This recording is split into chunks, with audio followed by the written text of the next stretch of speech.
Bismillahirrahmanirrahim. Assalamualaikum warahmatullahi wabarakatuh. Jumpa kembali dengan saya, Daru Kasih, dalam Daru Kinasih Berbagi Kasih. Teman-teman sekalian, izinkan pada kesempatan ini saya berbagi kasih dalam bentuk berbagi mengenai bagaimana publikasi artikel dari tugas akhir, baik itu skripsi, tesis maupun disertasi, menjadi artikel. Dan untuk kali ini saya lebih fokus untuk publish dalam artikel jurnal di jurnal nasional yang publikasi. Saya akan share tentang beberapa hal, bagaimana strategi penulisan artikel pada jurnal nasional yang publikasi. Teman-teman sekalian, kita tahu bahwa pada prinsipnya ilmu itu harus dicatat. Tapi sebelumnya, marilah kita simak beberapa quote dari para pendahulu kita terkait dengan kewajiban menuntut ilmu. Menuntut ilmu adalah takwa dan menyampaikannya adalah ibadah, mengulang ilmu adalah zikir, dan mencari lagi ilmu adalah jihad.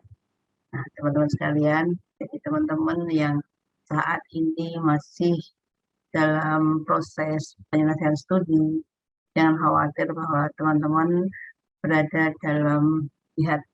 Nah, kemudian dari Luqman Al-Hakim dikatakan bahwa tuntutlah ilmu, karena di saat kamu miskin, ia akan menjadi hartamu. Dan di saat kamu kaya, ia akan menjadi perhiasanmu. Nah, teman-teman sekalian, Allah telah berjanji bahwa Allah akan meninggikan derajat bagi orang-orang yang ilmu.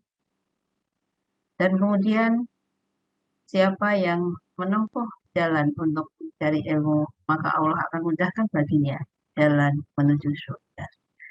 Dari hadis riwayat Muslim, hingga sudah jelas bahwa tidak akan sia-sia orang yang bersusah payah mencari ilmu, bersusah payah, lalu tak hentinya belajar, dan belajar. Namun, teman-teman sekalian, ilmu yang kita peroleh, kalau tidak kita ikat dengan kencang, maka sudah pasti akan lepas. Maka Ali bin Abi Thalib menyatakan bahwa ikatlah ilmu dengan menuliskannya. Nah, ibarat binatang buruan, teman-teman sekalian. Ilmu adalah buruan dan tulisan adalah katanya. Ikatlah buruanmu dengan tali yang kuat. Dan termasuk kebodohan kalau engkau memburu kijang, tapi setelah itu kamu tinggalkan terlepas begitu saja. Nah, ini menurut Imam Syafi'i. Jadi ibarat binatang buruan, kalau ilmu itu tidak kita ikat dengan menuliskannya, maka sudah barang tentu akan lepas dengan sendirinya. Nah, maka terkait dengan itu, ya, dari pemerintah melalui surat Dirjen Dikti ya, tahun 2012 ya, bahwa tiap lulusan S1, S2 maupun S3 itu wajib publikasi ilmiah. Nah, itu karena ingin mengikat ya, supaya ilmu yang kita peroleh dalam setiap jenjang pendidikan itu terikat, dan cara mengikatnya adalah dengan menuliskannya. Nah, jadi teman-teman sekalian, tugas akhir, baik itu laporan atau skripsi, tesis maupun disertasi, semua wajib untuk publikasi ilmiah. Nah, untuk program S1 harus ada makalah yang terbit di jurnal ilmiah. Untuk program S2 harus ada makalah yang terbit di jurnal nasional, terutama yang terakreditasi Dikti. Dan juga untuk program S3 harus ada makalah yang sudah diterima di jurnal internasional. Nah, itu surat Dirjen Dikti tahun 2013 nomor 152 yang mewajibkan bagi setiap mahasiswa, setiap jenjang wajib untuk melakukan publikasi ilmiah. Nah, teman-teman sekalian, mengapa pemerintah melalui Dirjen Dikti mewajibkan lulusan sarjana atau perguruan tinggi segala jenjang itu untuk publikasi ilmiah? Karena lulusan perguruan tinggi itu memegang peran yang strategis. Apa saja peran strategis lulusan perguruan tinggi itu?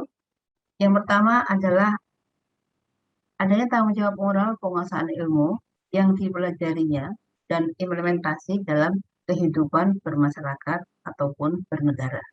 Kemudian dunia pendidikan tinggi atau akademis sangat identik dengan dunia tulis-menulis, baik itu berupa esai, opini, artikel ilmiah, karya tulis ilmiah, hingga tugas akhir. Jadi dari awal kuliah sampai selesai kuliah nanti, kita selalu akrabkan dengan tulis-menulis, dengan bikin makalah tiap semester, dengan bikin tugas besar 1, tugas besar 2, dan tugas-tugas harian yang semuanya itu tidak lepas dari masalah tulis-menulis. Dan kemudian agar berdampak, karya-karya ilmiah yang dikerjakan mahasiswa itu sebaiknya dipublikasi supaya dibaca masyarakat luas. Nah, ini juga diperkuat oleh Permen Ristek Dikti nomor 20 tahun 2017, yaitu terkait dengan tunjangan guru besar dan rektor kepala. Nah, para akademisi yang sudah memiliki tunjangan guru besar dan rektor kepala, dan pada peraturan terbaru malah semua yang sudah bersertifikasi dosen wajib publikasi. Nah, jadi itulah yang semakin menguatkan pentingnya publikasi itu. Teman-teman sekalian, sebetulnya mengapa sih pemerintah itu sampai mewajibkan kita para akademisi untuk publikasi, untuk menggalakkan publikasi, untuk memperbanyak. Ada banyak manfaat publikasi ilmiah, yaitu memperdalam pemahaman terhadap materi belajar, kemudian wawasan juga menjadi luas karena banyak membaca. Untuk bisa publikasi ilmiah, untuk bisa membuat artikel ilmiah yang baik, tentunya kita harus banyak membaca. Itu kuncinya. Sesuai dengan wahyu pertama yang turun pada Rasulullah Muhammad SAW. Iqra, bacalah. Nah, maka untuk bisa publikasi ilmiah, untuk bisa menulis dengan baik, tentunya wajib membaca. Ya. Kemudian terbiasa dengan kaidah-kaidah saintifik, ya, baik itu sistematikanya, objektivitasnya, serta empirisnya. Ya. Jadi dengan melakukan publikasi, kita akan terbiasa dengan kaidah-kaidah ilmiah, atau kaidah-kaidah saintifik. Kemudian juga bisa mempertajam daya analisis, pemahaman metodologi dan sistematika, penulisan yang baik dan benar. Nah, semakin banyak kita menulis, semakin sering kita menulis dan kemudian mempublikasikannya, maka semua itu ibarat pisau akan mempertajam daya analisis kita, mempertajam pikiran-pikiran kita. Ya. Ibarat pisau kalau tidak pernah diasah, tidak pernah digunakan, juga akan tumpul. Nah, maka publikasi ilmiah bermanfaat untuk mempertajam daya analisis kita dan pikiran-pikiran kita. Selain itu juga menambah portofolio. Jadi ada pengakuan bahwa saya bisa sharing pada teman-teman karena saya ada pengakuan pernah menjadi narasumber di beberapa webinar untuk berbagi tentang penulisan artikel ilmiah. Maka pada kanal saya pun juga berbagi pada teman-teman. Kemudian semakin banyak publikasi ilmiah dan bereputasi tentunya akan memperlebar jalan kita, ya teman-teman para akademisi terutama, untuk menuju besar atau profesor. Ya, untuk akademis tentunya jabatan fungsional akademik, ya, DFA tertinggi adalah guru besar, ya. sekarang masih kecil ya. Baik. Nah, kemudian kaitannya dengan jurnal dan autor, penulis ya. Ada simbiosis mutualisme ya. Nah, jurnal membutuhkan artikel sama butuhnya dengan penulis membutuhkan jurnal. Nah, ini saling membutuhkan. Kemudian editor ingin jurnal terbitanya baca secara luas dan disitasi sebanyak mungkin oleh para peneliti yang baik. Nah, sehingga apa? Antara pihak jurnal ya, editornya, pengolahnya dengan para autor itu ada saling membutuhkan. Ya, sehingga ada simbiosis mutualisme sehingga bisa saling bekerjasama. Ya, semakin banyak penulis yang berreputasi itu juga akan meningkatkan citasi jurnal dan juga nantinya akan meningkatkan reputasi jurnal. Nah, dan autor sendiri juga akan semakin tinggi reputasinya. Nah, kemudian tentunya untuk memulai itu memang tidak mudah. Segala sesuatu mengawali tidak mudah. Maka bagaimana agar kita terbiasa menulis? Ya, semua bisa karena terbiasa. Maka untuk bisa membiasakan menulis, yang pertama adalah aktif membaca jurnal internasional. Meskipun nanti kita akan publikasi di jurnal nasional. Tapi jurnal internasional menjadi acuan. Ya, kemudian aktif membaca harian atau majalah di bidang bisnis dan ekonomi, karena saya di sini bidang bisnis dan ekonomi, ya. Kemudian aktif melakukan update pengetahuan melalui workshop, ya. Sangat rajin mengikuti workshop, webinar, ya. Ya, itu untuk memperluas wawasan kita dan juga update pengetahuan.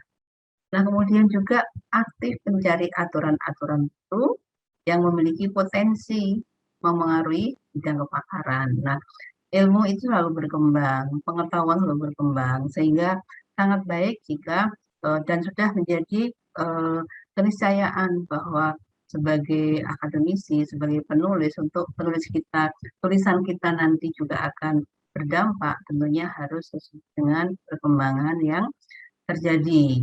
Misalnya, perkembangan pasca pandemi COVID-19, situasi normal baru, perkembangan teknologi terkini, berkembangnya artificial intelligence, dan lain-lainnya. Nah, itu semua harus kita update supaya kita bisa menulis dengan baik. Nah, kemudian bagaimana ya kita bisa menuangkan ide dalam tulisan? Nah, yang pertama ada kebaruan, ya, kebaruan bahwa tema yang akan kita tulis itu masih baru, masih eh, hangat, ya, menjadi hot issue, hot topic, ya. Kemudian juga temanya tema yang sedang yang keren temanya itu bisa di banyak dibaca, banyak dicari orang, ya, banyak dibahas dalam setiap webinar, misalnya seperti digitalisasi UMKM, kemudian berkembangnya artificial intelligence, kemudian eh, menghadapi situasi pasca pandemi dan lain-lainnya. Nah, kemudian solutif, ya. Nah, solutif dalam hal ini tentunya tulisan kita setidaknya memberikan solusi bagi para pembaca, ya, untuk eh, mengatasi masalahnya. Misalnya bagi mahasiswa yang sedang tugas akhir, tulisan kita bisa disitasi, bisa menjadi rujukan. Itu sudah berikan solusi, ya. Itu sudah solutif. Nah, kemudian siap publikasi. Nah, jadi kita sudah menyiapkan sesuai dengan jurnal yang akan kita tuju, sesuai dengan tema jurnal tujuan kita, dan lain-lain. Kemudian publikasi berbasis tugas akhir. Ya. Nah, untuk apa, menaati atau mengikuti aturan-aturan dari pemerintah maupun juga dengan niat mengikat ilmu yang telah kita peroleh. Maka publikasi yang diwajibkan tadi berbasis pada tugas akhir, baik itu skripsi, laporan, tesis maupun disertasi, dan tentunya untuk bisa mempublikasi tugas akhir kita, syarat dan ketentuan berlaku. apa syarat-syaratnya dan ketentuan-ketentuan itu. Tentunya tadi sudah saya bilang di depan bahwa kita harus mengikuti format sesuai ketentuan jurnal atau konferensi. Jadi teman-teman bisa juga sebelum kita menuliskan tulisan atau tugas hari kita ikutkan konferensi. Nanti dalam konferensi itu kita akan presentasi di depan reviewer, kemudian kita akan dapat masukan. Nah itu bisa untuk memenangkan tulisan kita nanti. Nah kemudian juga yang eh, perlu kita perhatikan terkait dengan masalah etika. Nah, etika. Jadi kita tidak sekedar copy dan paste ya, salin tempel, tapi kita harus mensitasi kalau memang itu tulisan orang kita harus sebutkan sumbernya ya. Kemudian juga kita harus jujur bahwa eh, artikel kita itu merupakan bagian dari skripsi atau tesis atau disertasi sehingga ada komunikasi ya. Jadi tidak terjadi apa yang namanya plagiarisme ataupun juga eh, apa itu tidak sesuai dengan kondisi senyatanya. Maka sebagai akademisi atau dalam publikasi ini kejujuran itu sangat penting. Dan memang ini bagian dari skripsi atau tugas akhir juga harus dicatatkan.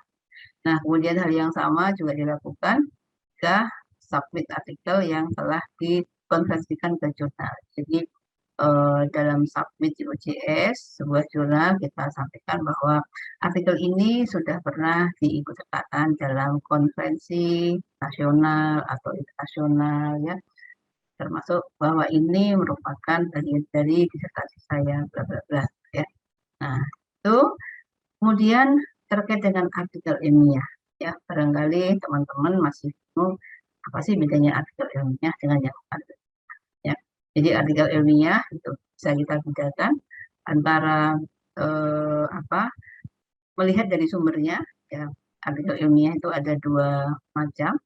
Artikel ilmiah yang berdasarkan pada hasil penelitian itu berarti mengacu pada hasil riset ya, baik itu riset itu dari tugas akhir maupun riset riset proyek program riset yang memang ada dalam setiap semester atau setiap tahun akademik ya. Kalau di setiap kampus itu ada program riset internal, ada riset hibah dikti ya, ada riset terapan dan lain-lain. Nah ini harus disampaikan bahwa artikel ilmiah dari hasil riset itu bisa ditulis sebuah tulisan. Nah, satu disertasi atau satu tesis bisa menghasilkan sekian banyak tulisan. Itu tergantung penulisnya bagaimana meramu, ya. Apakah mau jadi satu tulisan, dua tulisan, tiga tulisan, ya. Kalau cuma satu sayang, maka sebaiknya jadikan beberapa tulisan dengan fokus kajian berbeda-beda meskipun sumbernya sama. Nah, kemudian yang kedua adalah artikel ilmiah yang berdasarkan kajian teoritis. Nah, artikel yang berdasarkan kajian teoritis ini lebih pada studi paka ya, bibliometrik yang sekarang juga berkembang ya, SLR ya. Nah, itu juga merupakan artikel ilmiah ya. Nah, ini juga apa sekarang banyak ya, banyak jurnal-jurnal yang menerima artikel ilmiah yang berdasarkan kajian teoritis. Jadi tidak harus berupa hasil penelitian. Tapi teman-teman harus perhatikan ya jurnalnya. Jadi harus dilihat skupnya apakah menerima artikel berupa kajian teoritis atau memang harus empiris, harus hasil riset. Nah, itu harus dilihat benar-benar aturan main setiap jurnal ya. Jadi setiap jurnal itu punya namanya gaya selingkung ya.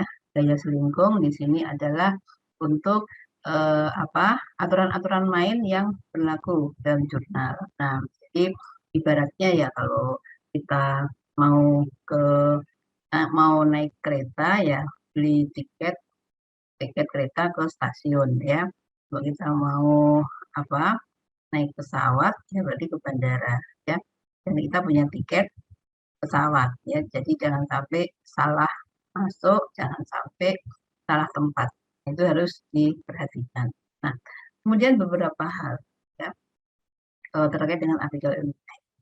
Bagian pertama ya yang adalah judul artikel.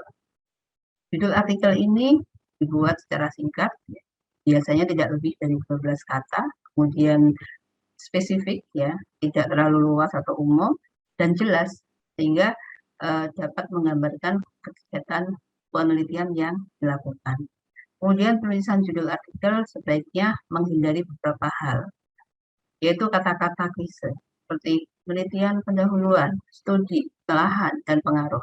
Nah ini judul tidak sebaiknya dihindari kata-kata seperti.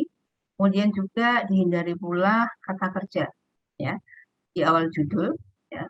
Jadi sebaiknya awal judul itu berupa subjek bukan predikat. Kata kerja itu dia menjadi predikat. Nah, jadi pelajari lagi subjek, predikat, objek ya, kata tulis, tata bahasanya. Kemudian juga dihindari kata Latin yang rujukannya ya nama benda atau makhluk hidup yang sudah jelas dan menjadi pengetahuan umum. Itu sebaiknya dihindari serta yang ketiga yang harus dihindari adalah ungkapan-ungkapan negatif yang berupa tidak atau bukan ya. Nah, kemudian dalam jurnal itu juga ada yang disebut dengan istilah metadata artikel. Apa itu metadata artikel? Metadata artikel merupakan suatu bentuk pengakuan atau penghargaan terhadap orang-orang yang berhak atas data kepengarangan artikel tersebut. Ya. Jadi orang-orang yang terlibat. Kemudian metadata artikel ini terdiri dari nama penulis dan nama serta alamat institusi. Ya, jadi sebutkan nama saya teman-teman sebagai mahasiswa di sebuah institusi, maka nama kampusnya mana, afiliasinya ya, atau sebagai dosen perguruan tinggi. Nah, institusinya disebutkan. Kemudian nama pengarang sebaiknya ditulis tanpa gelar, baik itu gelar akademik maupun gelar sosial.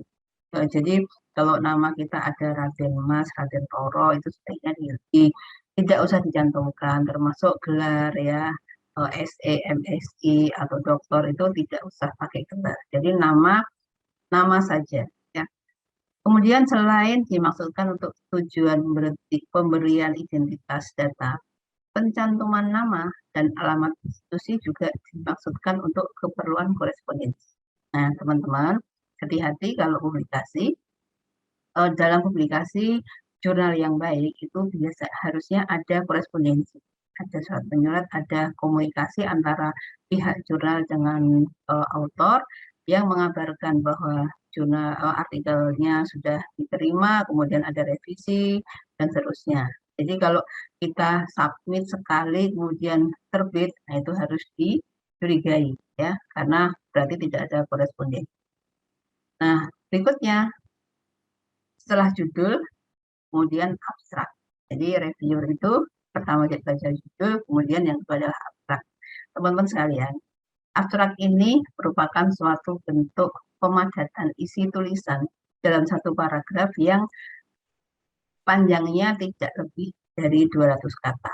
Ya, jadi kalau dalam artikel jangan membuat abstrak satu halaman lebih ya, maksimal 200 kata. Nah, selanjutnya abstrak ini memuat uraian tentang permasalahan ya, dan sebaiknya tidak mengulang kata-kata yang ada dalam judul, metode maupun simpulan karena itu hanya akan memperbanyak kata saja. Jadi buat seringkas mungkin, namanya abstrak, ekstrak ya. Jadi intisarinya. Nah, abstrak dari artikel yang berbahasa Indonesia sebaiknya ditulis dalam bahasa Inggris dan sebaliknya abstrak dari artikel yang berbahasa Inggris maka dalam jurnal yang berbahasa Indonesia sebaiknya ditulis dalam bahasa Indonesia. Nah itu, tapi kalau dalam perkembangannya sekarang ini jurnal nasional terakreditasi itu juga sudah menggunakan bahasa Inggris ya. Jadi silakan nanti dilihat dalam tiap jurnal. Nah dalam abstrak itu di bawahnya nanti ada kata kunci. Nah kata kunci ini merupakan konsep-konsep penting yang tercantum di dalam judul artikel publikasi ilmiah. Jadi religiusitas, misalnya saya punya judul religiusitas dan spiritualitas. Kedua, pengukuran dan pengaruhnya pada keubaharian. Nah, maka kata kuncinya adalah religiusitas, spiritualitas, dan keubaharian. Nah, itu. Jadi kata kunci merupakan konsep-konsep penting yang tercantum dalam judul artikel publikasi ilmiah. Kemudian kata kunci dimaksudkan sebagai pemandu dalam penelusuran artikel, ya, baik dalam permainan komputer maupun mesin pencari dalam internet. Jadi dengan kata kunci ini akan memudahkan pembaca atau yang mencari tentang tema itu akan mudah untuk menemukan artikel kita, sehingga artikel kita dibaca dan kemudian citasi. Nah, itulah tujuan untuk publikasi. Kemudian setelah abstrak kata kunci, bagian berikutnya adalah pendahuluan. Nah, teman-teman sekalian, pendahuluan ini merupakan bagian artikel yang memuat uraian tentang masalah yang akan dijawab dalam penelitian dan luaran yang diharapkan dari hasil penelitian tersebut. Kalau itu merupakan artikel ilmiah yang berasal dari hasil penelitian. Nah, beda lagi kalau dari kajian teoritis, maka ya isinya tentang pengembangan konsep dan kemudian luaran apa yang diharapkan. Nah, artinya biasanya kajian teoritis itu luarannya nanti menyarankan adanya perlunya kaji lebih dalam, kemudian diteliti secara empiris. Nah, teman-teman sekalian, paparan dalam pendahuluan sebaiknya mengarahkan membaca pada pustaka yang relevan dan pendahuluan sebaiknya ditulis secara padat tapi jelas dalam beberapa paragraf. Jadi yang namanya pendahuluan itu nggak usah panjang lebar, ya. Cukup 1, 2, 3 paragraf yang menunjukkan studi-studi pustaka yang sudah dilakukan, kemudian pentingnya masalah ini dibahas, dan kemudian kontribusinya untuk pengetahuan. Nah, kemudian pendahuluan bisa ditulis dalam beberapa paragraf yang mana tidak lebih dari pembahasan. Nah, kita jangan terlalu banyak, ya. Saya lihat beberapa tulisan mahasiswa itu pendahuluannya bisa lebih dari 10 halaman dalam skripsi. Nah, itu kalau dalam artikel nanti dibuat paling banyak 1 halaman. Nah, setelah pendahuluan, kemudian tinjauan pustaka. Nah, teman-teman sekalian, tinjauan pustaka merupakan kajian terhadap teori-teori relevan yang digunakan di dalam penelitian. Tinjauan pustaka sebaiknya ditulis hanya bila diperlukan, karena sebagian jurnal ilmiah saat ini tidak lagi menganggap tinjauan pustaka sebagai bagian yang perlu. Nah, maka sekali lagi, lihat-lihat jurnal yang akan kita tuju. Dia ada bagian tinjauan pustaka enggak, ya. Kemudian tinjauan pustaka sebaiknya tidak hanya berupa kutipan-kutipan, tapi juga berupa ulasan terhadap pustaka yang dirujuk, serta nama-nama yang dirujuk pada tinjauan pustaka harus sesuai dengan nama-nama yang ada dalam daftar pustaka. Nah, teman-teman sekalian, pengalaman saya sebagai seorang reviewer itu selain tinjauan pustaka di badan tulisan, maka saya juga akan melihat, ya, para reviewer itu melihat di daftar pustaka di belakang itu sesuai enggak, ya.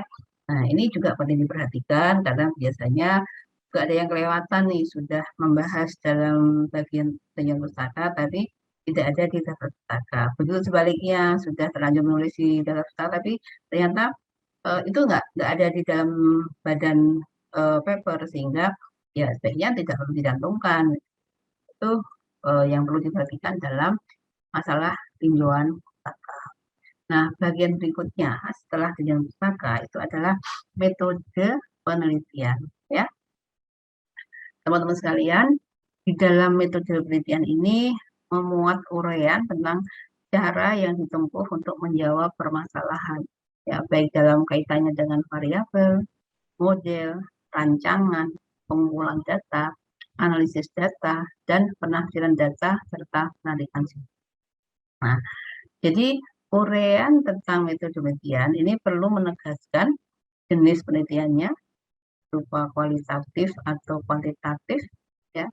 Kemudian menyampaikan secara rinci prosedur dan proses penelitian untuk menjamin keterulangan hasil penelitian. Artinya apa? Bahwa orang yang membaca artikel kita itu bisa mensitasi atau bisa mereplikasikannya, ya, mengulang riset yang telah dilakukan, sehingga nantinya kalau temuan kita itu diperkuat pada riset setelahnya, Ya, itu menjadikan hasil riset kita itu semakin kuat, terdukung, dan ya selanjutnya tentunya berkontribusi pada pengembangan ilmu pengetahuan.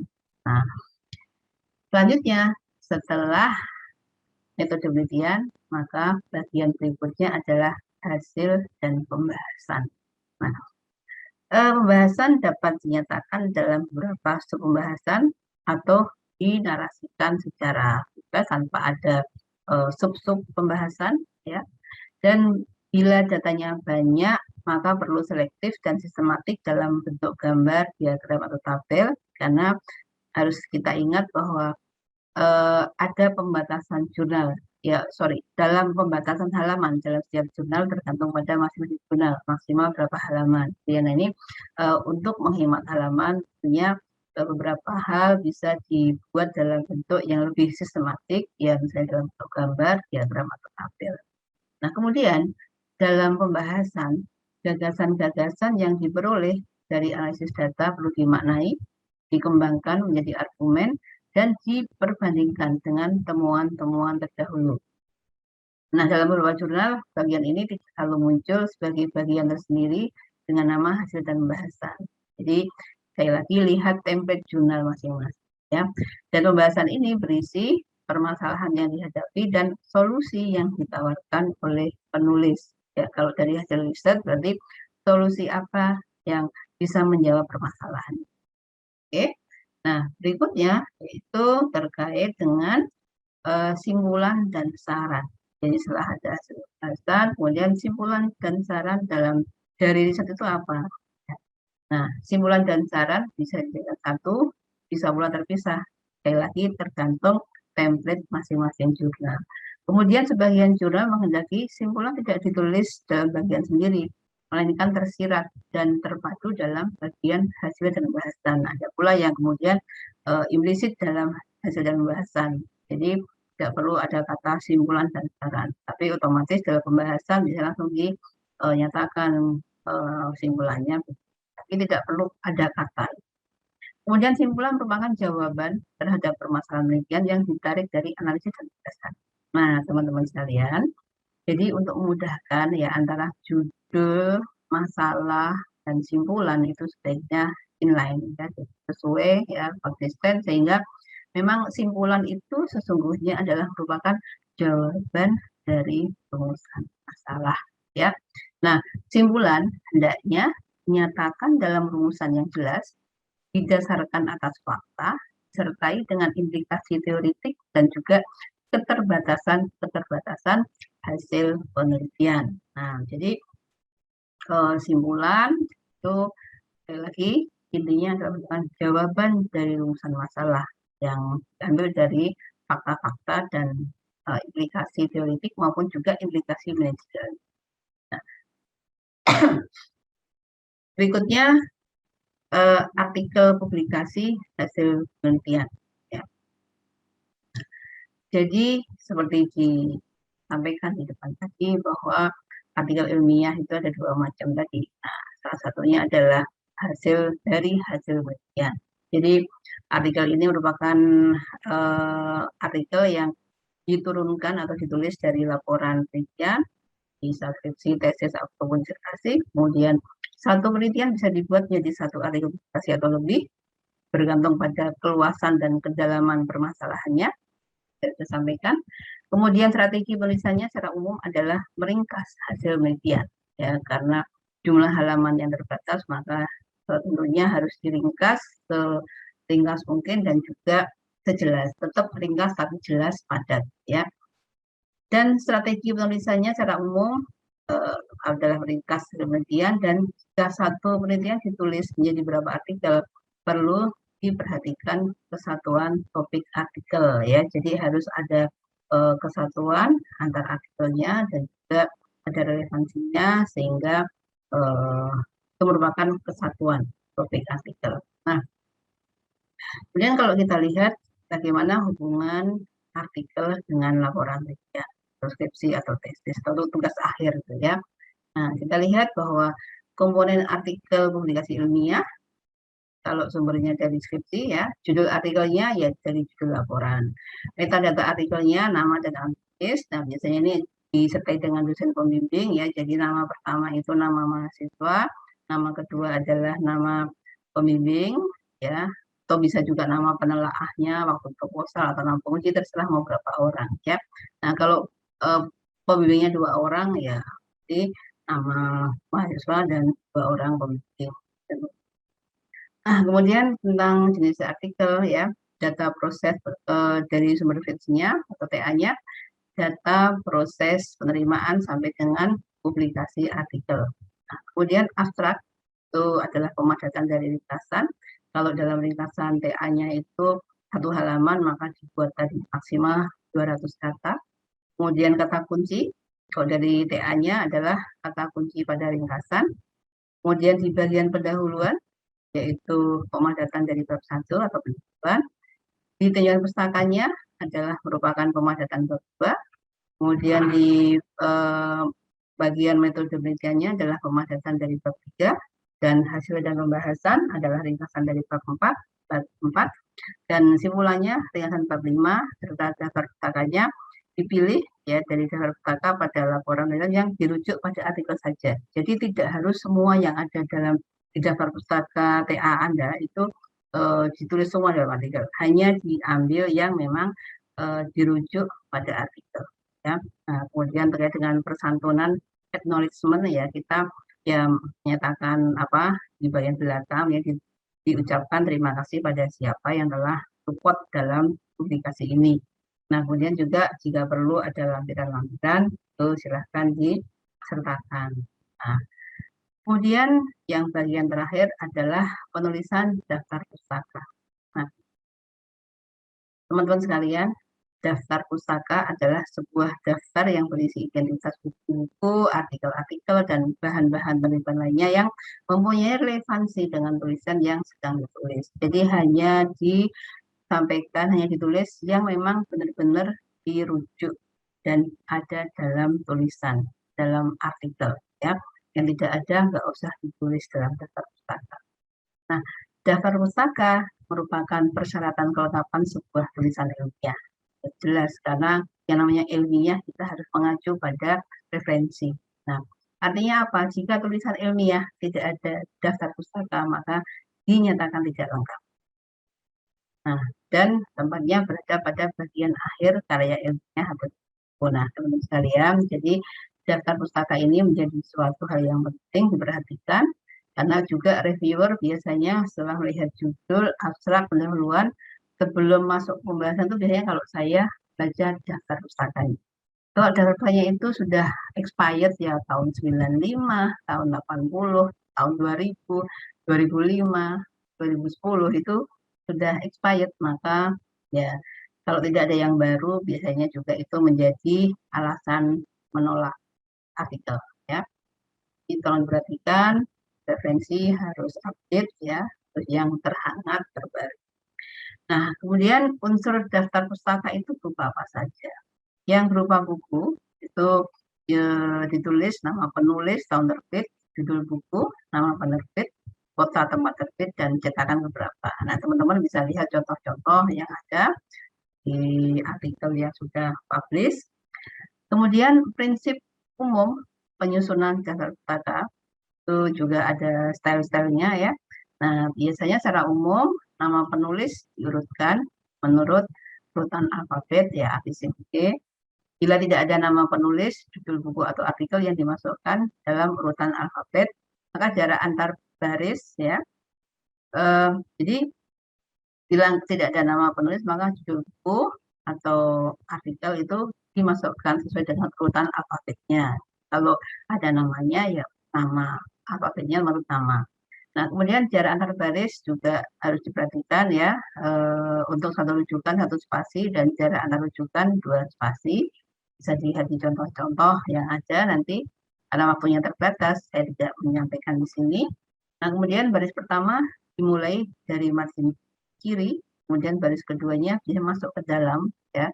Bisa ya 3 sampai 7 spasi ya. Nah, itu jadi berbeda dengan alinea. Kalau alinea itu yang baris pertama yang masuk, yang kedua agak ke kiri ya marginnya, tapi kalau interval kebalikan. Jadi baris pertama yang di luar, nah baris keduanya dan seterusnya masuk ke dalam. Nah, kemudian untuk penulisan nama penulis ini biasanya dicantumkan nama belakang, ya, dilanjutkan inisialnya. Misalnya nama lengkapnya Yananto Mihendra misalnya. Nah, itu bisa ditulis paling belakang Putra YTM. Nah, misalnya untuk dua penulis dan seterusnya itu bisa ditulis ya, misalnya Yananto Mihendra dan Darul Asih. Nah, tulisnya Putra Y, M, dan Asih. Nah, itu aturan untuk menulis nama penulis. Kemudian kalau lebih dari 3 orang, maka menggunakan dan kawan-kawan ya. Kalau secara umum menggunakan kata singkatan et al, ya, et al atau artinya dan kawan-kawan dan lain-lain. Nah, itu kalau lebih dari 3 orang penulis. Nah, ini contoh penulisan daftar pustaka menurut metode apa style ya, EPI ya. Nama penulis, kemudian judul format italik ya, kemudian nama jurnal dan volume atau nomornya, halaman, nomor judul naskah ya tidak tersedia. Ini sebagai contohnya ya. Nah, nama penulisnya, tra, ya, koma, y, titik, m, titik, tahunnya dalam kurung, titik, kemudian judul, ya, pemetaan penerapan standar akuntansi keuangan UMKM pada UMKM di Kota Tangerang Selatan. Nah, titik, kemudian Profita, yang berkegiatan dan seterusnya. Ini ada volumenya, nomornya, ya, halamannya, ada di UI-nya. Nah, ini contoh untuk menulis daftar pustaka. Nah, teman-teman sekalian, yang tidak kalah pentingnya juga dalam publikasi ilmiah ini adalah menghindari plagiasi ya. Jadi sekarang sudah ada program yang menghitung seberapa besar kesamaan ya, similarity dengan tulisan yang sudah ada. Ini ada program namanya Turnitin salah satunya yang kita bisa melihat kesamaan yang sudah terpublish berapa persen. Nah, tiap jurnal ada aturan main masing-masing. Biasanya antara ya 15, 20, ada yang 25, bahkan mungkin ada yang 30% similarity-nya ya. Kalau lebih dari 30 itu biasanya disuruh revisi untuk membuat parafrase supaya kurang dari itu. Nah, idealnya sih 15% atau 10%. Nah, jadi semakin kecil similarity itu semakin orisinil ya. Nah, kemudian teman-teman sekalian, jangan pernah terlalu optimis bahwa kita menulis sekali langsung diterima gitu ya. Nah, ada banyak ya seperti Einstein ya, Thomas Edison itu bisa menemukan suatu ya menemukan lampu itu kan melalui kegagalan-kegagalan yang tidak pernah dipublikasikan. Nah, maka dalam publikasi ilmiah pun juga kita sering mengalami kegagalan-kegagalan atau penolakan-penolakan. Nah, jadi artikel kita ditolak itu bukan aib ya, bukan aib apalagi dosa ya, tapi itu pertanda bahwa kita memang belum sempurna atau belum layak untuk publish di jurnal tersebut. Maka yang apa yang terjadi ya sebaiknya kita tetap optimis dan kita merevisinya. Nah, teman-teman perlu ketahui kenapa artikel kita itu sering ditolak. Ada beberapa alasan. Alasan umum, ada alasan ilmiah, ada alasan teknis ya. Alasan umum artikel itu ditolak, yaitu yang pertama masalah yang dikaji tidak penting dan sudah jamak, hal yang biasa. Misalnya katakanlah pandemi COVID-19 itu selama 2 tahun ini itu barangkali 3 tahun ke depan udah menjadi basi ya. Tahun saat ini masih hot isu, tapi 2-3 tahun ke depan pastinya sudah menjadi tidak relevan. Kemudian tidak orisinil ya. Jadi artinya hanya mengulang-ulang atau ya tidak orisinil, tidak asli dari ide kita ya, tapi hanya mengikuti yang sudah ada ya. Ya tidak salah, tapi itu bisa menjadi rendahnya poin untuk karena tidak orisinil ya.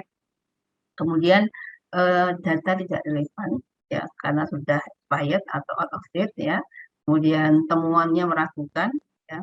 Reviewer itu bisa melihat ini benar apa enggak, ini datanya apa benar atau tidak, atau ada manipulasi, atau ini kok antara alat analisis dengan temuannya kok berbeda, antara di bagian metodologian dengan simpulannya kok beda. Ya kan kadang-kadang kalau copy copy paste itu yang pas paste-nya itu lupa, nggak ini tidak menyesuaikan dengan konteks. Nah, itu maka hindarilah copy paste ya, copy paste ya. Nah, kemudian adanya konflik kepentingan itu juga sering dihadapi oleh para pengelola jurnal ya, sehingga secara umum kalau ada potensi konflik of interest itu bisa ditolak. Kemudian juga terkait dengan masalah etika. Nah, sebagai editor in chief, kemudian sebagai reviewer juga saya pernah melakukan penolakan-penolakan ini terkait dengan konflik kepentingan, terkait dengan masalah etika. Ya, itu saya tidak ragu-ragu untuk menolaknya. Nah, kemudian selain alasan umum, ada alasan ilmiah kenapa artikel itu ditolak. Nah, secara ilmiah biasanya hipotesis penelitian tidak jelas ya. Jadi tidak ada pengembangannya, itu nggak jelas menganut pada riset temuan yang mana ya. Jadi pada temuan terdahulu tidak disampaikan secara jelas, tahu-tahu ada hipotesis ini. Nah, jadi itu nggak jelas. Kemudian sampel biasanya apa hanya biasa saja dan atau terlampau sedikit ya. Jadi kalau apa dalam riset survei itu kan penyampelan itu sangat penting ya, sehingga kalau sampelnya itu terlampau sedikit ya hasilnya akan meragukan. Kemudian statistik tidak cocok dan tidak layak ya, juga apa sering terjadi, sering kita lihat apa ketidaksesuaian antara statistik dengan hasil. Kemudian kajian literatur yang tidak match antara yang lama dan terbaru. Juga apa pemilihan literatur yang digunakan itu tidak pas. Kemudian implikasi orang mengikut ya, ya hanya menyajikan hasil tanpa ada analisis dari penulis. Kemudian juga referensi ketinggalan zaman. Tadi saya katakan kalau tahun referensinya itu sudah expired ya, tahun 2005, 2010 ya, tentunya itu akan apa menjadikan pertimbangan ya untuk ditolak. Nah, kemudian tadi alasan umum, alasan ilmiah. Nah, sekarang adalah alasan teknis ya artikel itu ditolak. Yang pertama, format yang tidak beraturan, tulisan tidak runtut, kesalahan akibat kecerobohan, misalnya adanya salah ketik ya, terutama untuk jurnal yang dari Inggris, Amerika, dan Australia itu sangat apa rigid ya, kurang salah huruf konsonan atau vokal aja udah mana, sehingga ini akan pastinya ditolak. Kemudian tabel tidak menarik ya, hanya copy paste dari hasil output ya tanpa dibuat ulang tabel dalam bentuk Word ya, itu sebaiknya juga diperhatikan. Kemudian gambar-gambar yang tidak perlu itu ditampilkan.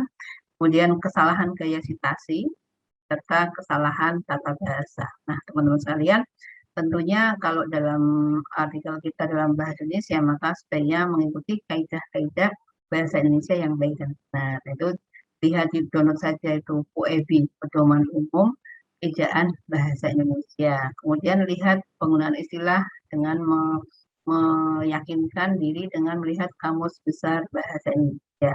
Itu juga harus diperhatikan ya. Nah, kalau dalam bahasa Inggris juga tentunya harus memahami kaidah-kaidah yang berlaku. Nah, kemudian bagaimana menyikapi komentar reviewer? Teman-teman sekalian, reviewer itu juga manusia yang juga punya apa ukuran-ukuran ya normatif ya, nilai-nilai yang harus kita perhatikan kesantunan kita dalam menjawab komentar reviewer. Yang pertama, selalu menyertakan list of amendment, jadi yang direvisi itu apa saja. Kemudian gunakan bahasa yang sopan, tanggapi semua komentar ya dengan jernih. Bila memungkinkan menggunakan track change atau beri warna pada bagian perubahan. Jadi di stabilo atau pakai tanda sehingga tadi revisinya bagian ini, kemudian apa direvisinya dengan apa. Itu supaya memudahkan reviewer untuk melihat, oh berarti komennya ada. Kemudian jika tidak setuju dengan komentar, beri bukti atau referensi. Jadi tidak asal menyanggah, tidak asal membantah, tapi gunakan apa referensi untuk menguatkan argumentasi kita. Kemudian ikuti deadlines dengan disiplin, ya, karena ketepatan waktu itu juga akan membuat reviewer melihat niat baik sungguh-sungguh, ya, sehingga kalau kalau sampai terlambat itu maka berpotensi untuk ditolak. Baik, teman sekalian. Kemudian berikutnya adalah bagaimana publikasi artikel ilmiah ke jurnal nasional yang terakreditasi. Nah, biasanya teman-teman dalam jurnal sekarang udah pakai OJS, ya, Open Journal System, yang pastinya sudah di dalam websitenya itu sudah ada guidance-nya, ya, scope-nya. Nah, itu diperhatikan benar-benar aturan mainnya, ya, jangan salah kalau Anda ke bandara itu berarti harus bawa tiket pesawat, kalau Anda ke stasiun berarti harus bawa tiket kereta, kalau bawa ke terminal atau ke pultis ya berarti harus bawa tiket bis. Nah, itu disesuaikan ini, ya, jangan sampai salah masuk, ya, jangan sampai salah submit. Jadi OJS itu biasanya sudah memberikan guidance-nya bagaimana prosedur untuk submit, ya. Jadi yang pertama ini submit di web OJS, unggah file artikel, kemudian mengisi metadata naskah artikel, unggah file tambahan jika perlu, dan klik finish submission. Nah, itu biasanya kemudian artikel kita akan termuat, ya, kemudian nanti oleh pengelola, oleh editor akan dilihat layak direview enggak, gitu kan. Jadi jangan langsung jangan berharap langsung direview, belum tentu. Biasanya editor melihat ini layak untuk direview juga, ya. Saya kalau ini pertama, ya, dari judulnya aja udah expired, di dasar pustakanya juga hanya tujuh referensi, ya itu langsung tolak, ya, tidak mau, jadi nggak layak direview, ya. Kemudian hal-hal non teknis yang juga perlu diketahui, teman-teman sekalian. Jurnal-jurnal yang top tuh biasanya dikuasai oleh sekelompok ilmuwan. Nah, jadi ya Anda juga harus melihat nih siapa saja yang biasa publish itu. Nah, itu bisa disitasi artikelnya, ya. Kemudian jika reviewer juga menulis hal yang sama dengan artikel yang direview, maka sangat mungkin untuk menolak, ya. Ya, jangan menulis hal yang sama tapi lakukan citasinya saja, gitu kan. Dia harus diubah, ada yang harus diubah. Kemudian jika artikel memiliki novelty yang luar biasa namun berpotensi mengubah isu yang hot saat ini, maka artikel juga akan dipending.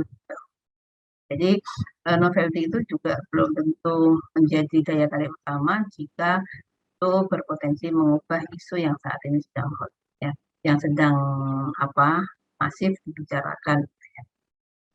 Nah, kemudian yang juga tidak kalah pentingnya untuk menjadi perhatian kita, ya, hindarkan penggunaan referensi berbahasa selain bahasa Inggris jika submit ke jurnal internasional, ya. Jadi jangan pernah menggunakan tulisan saya yang berbahasa Indonesia, ya, yang misalnya Anda mau mensitasi, ya. Jadi gunakan yang referensi yang berbahasa Inggris jika mau artikel kita mau publish ke jurnal internasional. Jadi sekali lagi diteliti kembali daftar pustakanya, referensi.